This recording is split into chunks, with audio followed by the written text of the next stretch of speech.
Hilary, and welcome to Mat Time, where we talk to experts about all things early childhood related. Today our guest is Carol Hartley, who's the head teacher at Mangere Bridge Kindergarten.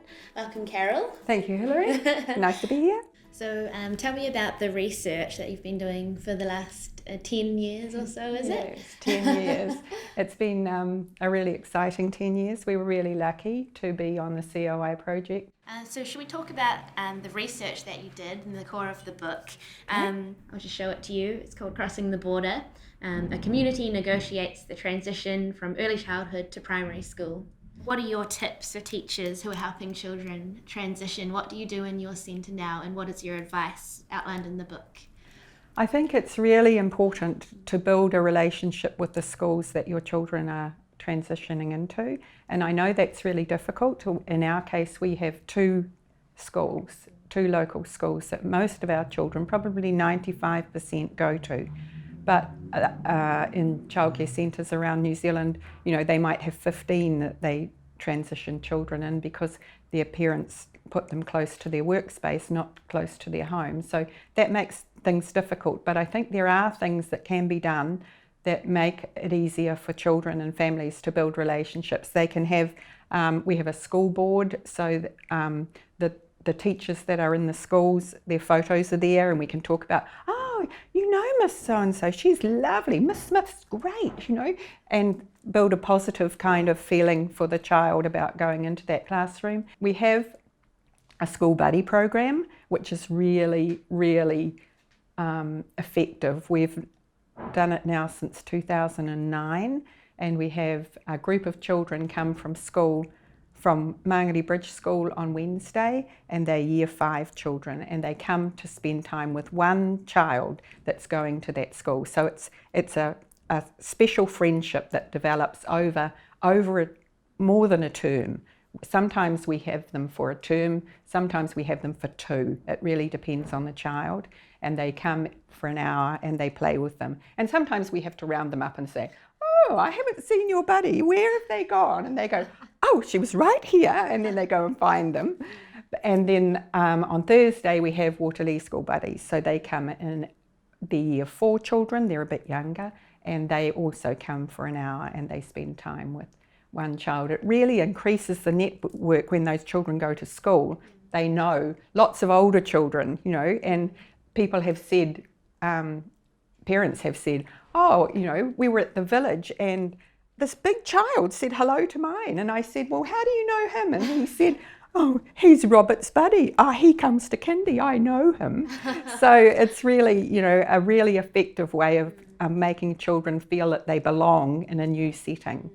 And probably the other biggest part of the project is transition portfolios. So we have a portfolio for each child when they start kindergarten. We really try and get them a portfolio established as soon as they come in. Sometimes they're carrying it round when they're feeling a bit unsettled, when they originally start, because it's got a picture of them on the front and their first day at kindergarten and who they played with. And then it contains learning stories all through their time at kindergarten. And then when they're about due to leave, so we try and get it ready about 3 or 4 weeks before they go, we make a transition portfolio. So we interview the child. That's quite an interesting process, because sometimes we don't only have one child. I did one on Friday and I've got 3 adding the comments. And they choose the stories that they want their teacher in the new entrant room to see about their learning at kindergarten. So we also type up their comments as well and put them on the story. We photocopy the story and then we make a separate portfolio so that it can go to school. Because in fact, when we sent the children's kindergarten portfolio to school, the parents were saying, "Oh no, I'm not taking that to school, it's too precious. I've had it the whole time that they've been at kindergarten." And while we have paper portfolios and digital portfolios, I think there's a place for both, because the children use the paper portfolios all the time in the kindergarten, and they consider them their possessions, whereas the digital portfolio is really a possession for the whole family.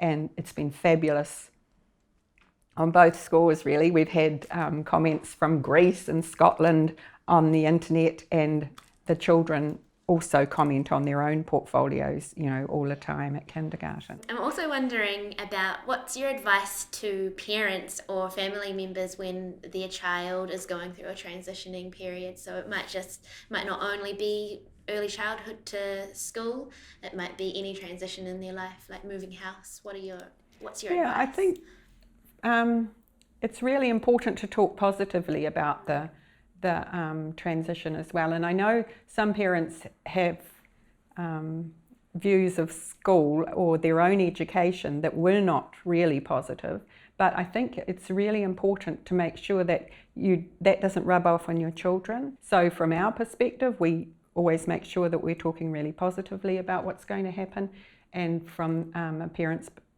perspective, I think it's really important that they do. And they don't set up children to fail as well. So don't buy a new lunchbox and don't buy a new school bag on the day they go to school, because they don't even know how to operate it. It's easier to buy it a week before or leave it and buy it once they're established in school. Put your children in Velcro shoes if that's what's easiest, because if they can't tie laces, that just creates all stress for both the child and the teacher when she's got 15 children to manage by herself. Put things in that they like to eat, and explain to them as well that there are two times to eat at school. There is morning tea and there is lunch, and you need to keep some for lunchtime, which we encourage at kindergarten as well, because we have 2 times to eat. But it's setting them up to have some food at lunchtime, otherwise they're going to be really hungry and not want to sit either. So things like that, and talk about the children that will be in the school. Make sure you go and visit and check out the school. If you've got more than one option, it's up to the parents really to actually go to the school, visit, and feel comfortable. I can tell the culture of this school. I feel this is what will suit my child, and choose your school on how you feel about being in that place, and the people you meet there.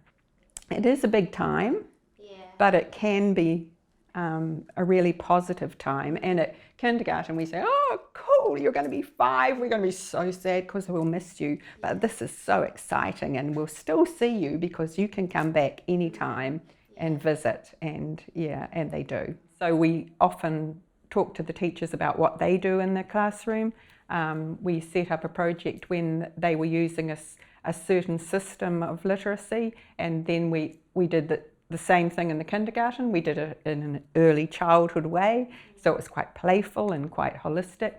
But once it started in the new entrant room, the children just thought, oh, I know what this is, I can do this. And so, they're being set up really to be a capable and competent learner in a new situation, which is really important.